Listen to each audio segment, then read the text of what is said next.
Que se passe-t-il dans mon application quand je fais New User de Ngolo?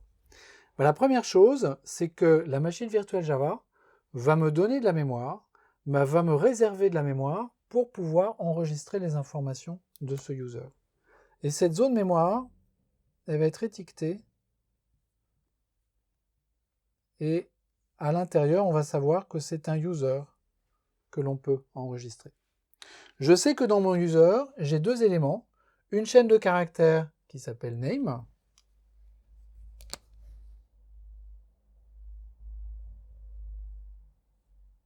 ça c'est ma chaîne de caractères, et puis un deuxième élément, salary, qui est un int. Et ça c'est mon deuxième élément. Et quand j'appelle le constructeur avec les valeurs ngolo et 1000, ce qui se passe c'est que je vais copier cette chaîne de caractères ngolo dans name, et je vais copier la valeur 1000 dans salary. Donc ça, c'est exactement ce qui va se passer.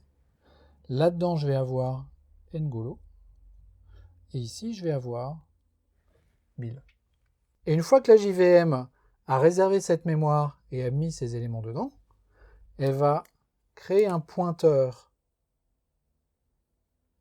vers cette zone mémoire, que je vais symboliser comme ça, et elle va mettre la valeur de ce pointeur dans user1.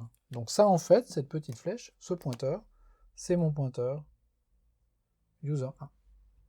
Comment est-ce qu'elle fait pour réserver cette mémoire?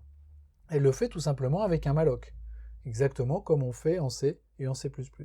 Il se trouve que la syntaxe est différente, mais fondamentalement, le concept est le même.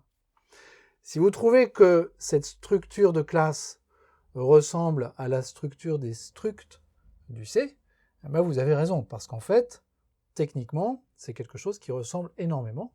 Une classe, c'est une espèce de struct avec des choses en plus. Donc ce machin-là, c'est un peu comme un malloc sur un struct, et ce qu'on vient d'expliquer, c'est à peu près ça. Alors maintenant, au travers de ce pointeur, ben, on peut faire le même genre d'opération qu'avec un struct.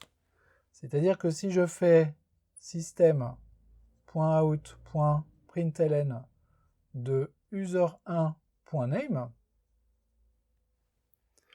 qu'est-ce que je suis en train de faire? Je suis en train de me dire, ben, je prends le pointeur user1, je regarde la zone mémoire qu'il est en train de pointer, et je vais chercher l'élément qui s'appelle name à l'intérieur de cette zone mémoire. Donc si je compile ce code et que je l'exécute, je vais avoir ngolo qui va s'afficher. Je peux faire la même chose avec user1 et salary, et là j'aurai 1000 qui s'afficherait. Alors maintenant, qu'est-ce qui va se passer quand on va vouloir utiliser cette méthode raise? C'est ce que l'on va voir à présent.